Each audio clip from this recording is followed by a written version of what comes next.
am Marc Casas Boj. I am a psychologist and researcher specializing in the field of psychoneuroendocrinology. I currently carry out my research work in the endocrinology department of the Germans Trias Pujol Health Research Institute in Badalona.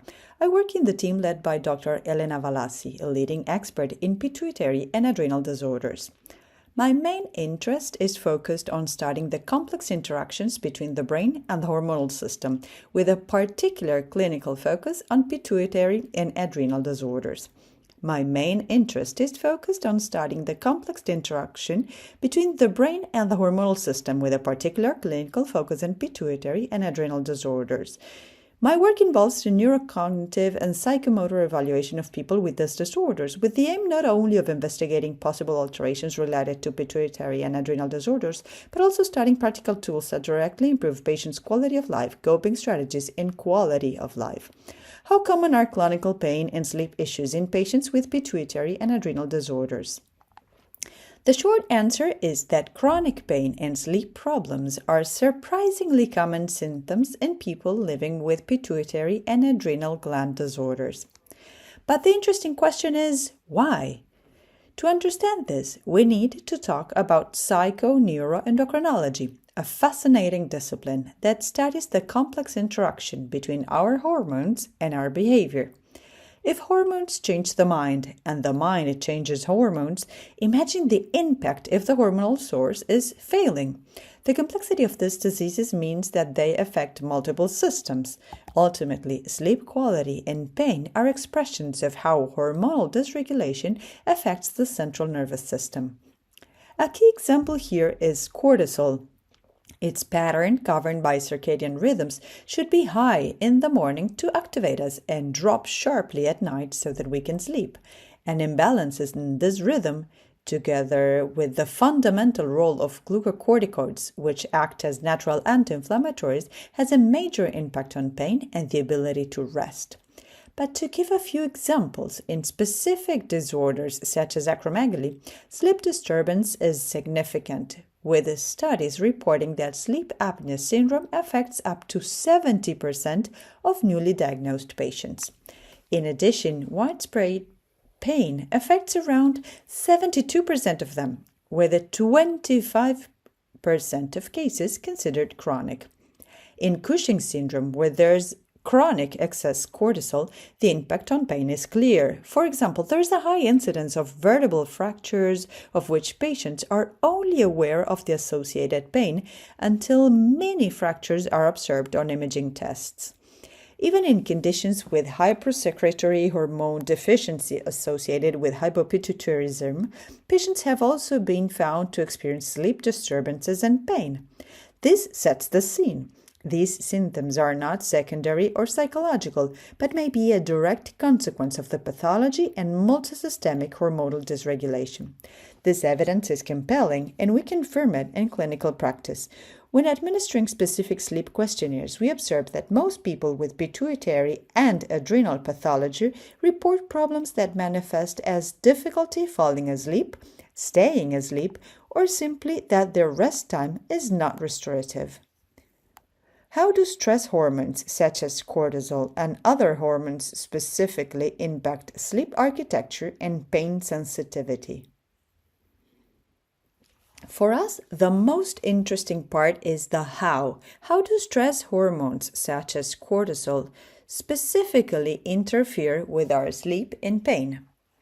The key lies in two mechanisms: circadian dysregulation and direct brain modulation. Let's talk about sleep and its architecture. Our body uses circadian rhythms to know when to activate and when to rest. Cortisol is the activation hormone. It should plummet at night so that the brain can rest. But in these pathologies, the hypothalamic pituitary adrenal axis becomes dysregulated and the hormone is high when it shouldn't be. The problem is that this dysregulation, along with other misaligned hormones, confuses our suprachiasmatic nucleus, our internal clock, which regulates the sleep-wake cycle. When the brain receives this activation signal at night, it interprets it as a signal of stress or constant alertness. The result is that our sleep architecture is disrupted, we have trouble falling asleep or staying asleep, and we are unable to enter the deep restorative phases of rest. When it comes to pain and mood, glucocorticoids such as cortisol act as our body's most powerful natural anti-inflammatories. These hormones directly influence how we feel pain, and they do so by following a pattern called inverted U. What does this mean? Let's imagine a graph. On the y-axis, we have pain perception, and on the x-axis, we have cortisol levels. In this inverted U-shaped curve, both excess as lack of cortisol increase pain, although for different reasons. When there is too little cortisol, as in adrenal insufficiency, we lose this natural anti-inflammatory effect. Without this protection, inflammation increases and, as we know, we become more sensitive to pain. When there is too much cortisol for a long time, as in Cushing's syndrome, the problem is no longer inflammation, but its impact on the brain. Chronically high levels affect areas such as the hippocampus and the amygdala, which regulate emotions, stress, and fear. And what does this do? It causes the brain to process the pain signal in an exaggerated way, even amplifying it. In short, both very low and very high cortisol levels can make us feel more pain, either because of increased inflammation or because the brain begins to interpret the signals much more intensely. How does chronic pain and sleep issues impact a patient's quality of life and overall well-being? And how does this relate to mood, anxiety, depression? So far, we have discussed how hormones can affect sleep and pain. But what is the real cost for people suffering from these conditions? Chronic pain and insomnia are not just physical symptoms, they are the driving forces behind a vicious cycle that can affect every aspect of their life. The first thing that usually appears is a heavy emotional and mental burden. When hormones are out of balance and sleep is not restorative, the brain is one of the first to suffer. That is why it's so common for anxiety and depression to appear alongside pain and fatigue. This effect creates a vicious cycle that is important to understand. An imbalance in the hypothalamic pituitary adrenal axis can disrupt sleep and increase pain perception. This directly affects mood, fatigue, and chronic pain, leading to frustration, irritability, and even guilt, which can then trigger anxiety or depression. In turn, these emotional symptoms intensify pain and worsen sleep, and the cycle begins again. Even when the disease goes into remission, for example in Cushing's syndrome, changes in mood and quality of life may continue. Many patients report memory problems, difficulty concentrating, irritability, and low stress tolerance, symptoms that significantly affect their well-being. When persistent pain, mood swings, and mental fatigue are combined, the impact extends to daily life and significantly reduces quality of life. Physically, pain-related fatigue makes it difficult to exercise or even perform simple daily tasks, which can be very frustrating as patients are unable to do what they are used to doing or what they would like to do. In their social and personal spheres, anxiety, irritability, and lack of energy complicate relationships with family, friends, partners, and even their sex life.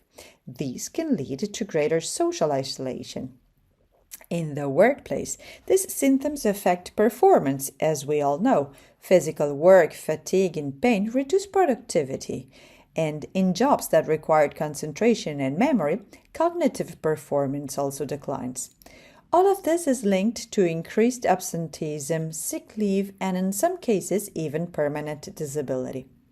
In summary, chronic pain and poor sleep can fuel anxiety and depression, which in turn amplify physical and cognitive symptoms. That is why it is essential to address all these aspects as an integral part of treatment. Many patients describe their pain as being misunderstood or minimized. How can healthcare professionals better address this topic, and what can patients do to improve communication? This is a crucial question that addresses the actual patient experience.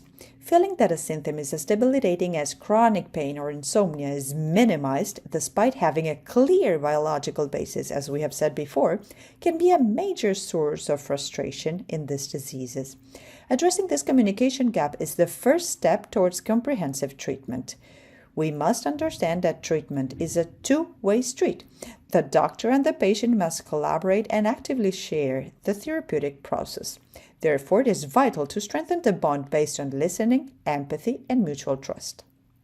You, as patients, have an active and fundamental role in ensuring that your sleep and pain symptoms are included in the treatment plan.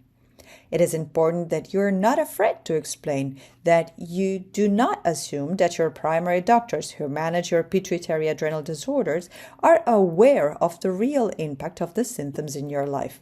To improve communication, several strategies can be applied here. I'm going to suggest two. On the one hand, prioritize and document. What does this mean? Before consultation, you can organize the information and keep a brief record of the frequency and intensity of the pain and the quality of sleep. All of this helps to objectify a symptom that is initially subjective. For example, I wake up 3 times a night, or doctor, the pain limits my activities 3 times a week. On the other hand, you could also use quantifiable language. What do I mean by this? I mean converting your feelings into numbers, using scales even when your doctor doesn't ask you to. For example, doctor, on a scale of 1 to 10, my headache is a 7, and give examples like that. For healthcare professionals, the first step is to effectively validate the patient's experience. A practical way to do this is to incorporate standardized scales and questionnaires into follow-up consultations. These tools allow for better identification of symptoms and provide information on their intensity, duration, and frequency.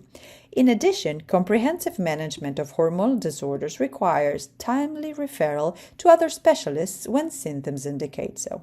This may include referring the patient to chronic pain units, sleep clinics, psychologists, physical therapists, rheumatologists, orthopedists, or even rehabilitation services. A coordinated approach is essential to address the total burden of the disease and the complex interaction between hormones, brain, and body.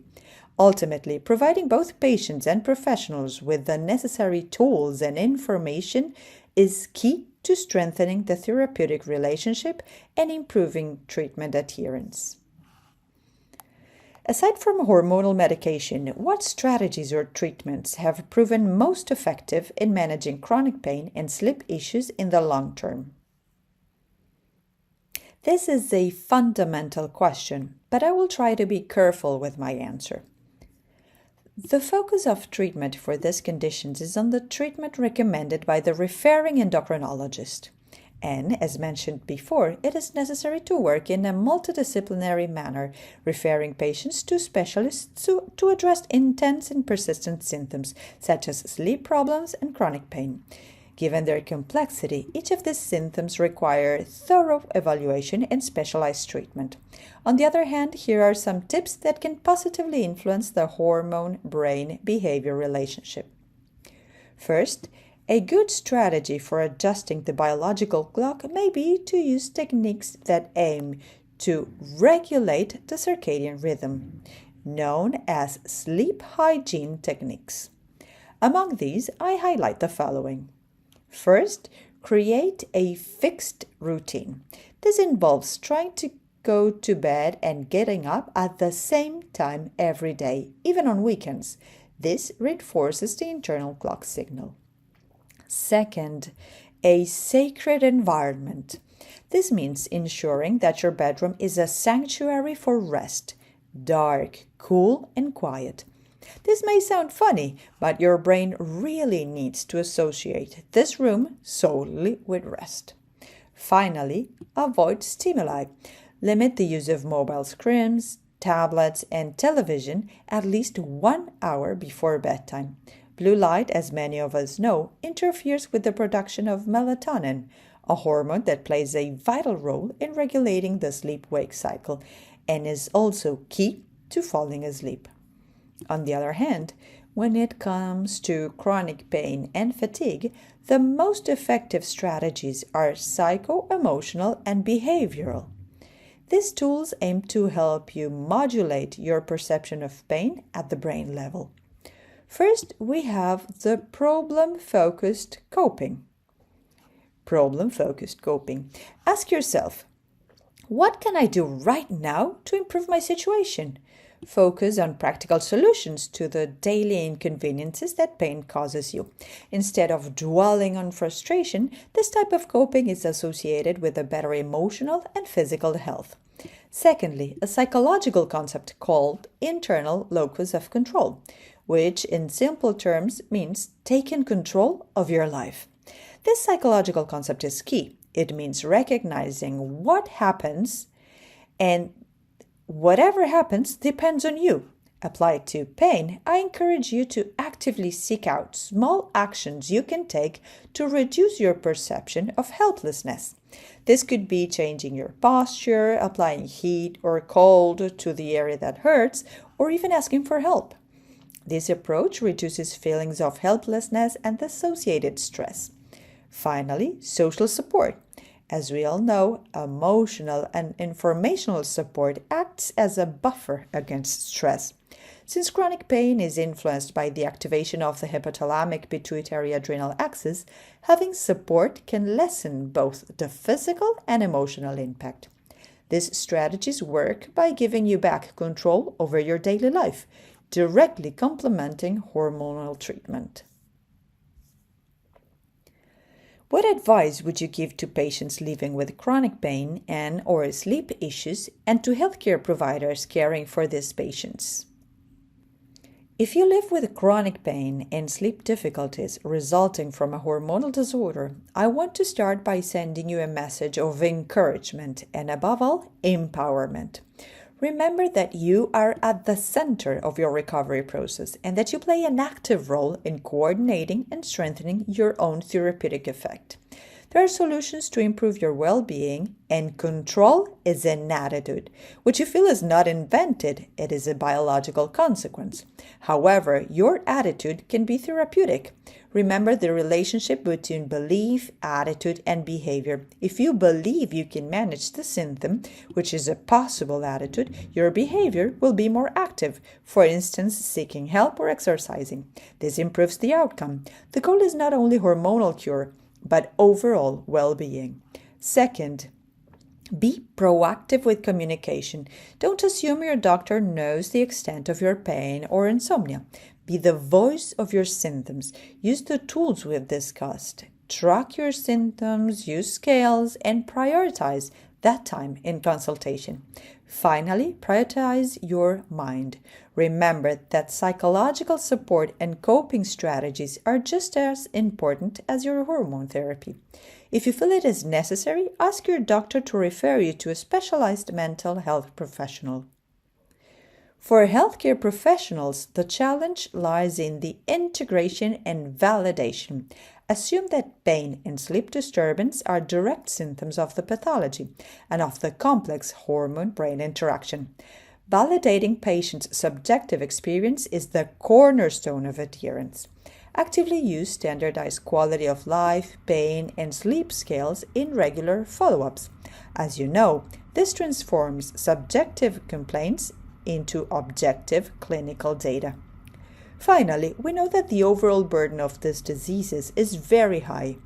Do not hesitate to refer patients to pain specialists, sleep clinics, or psychologists in a timely manner to ensure comprehensive care. Improving the patient's quality of life is our most important measure of success.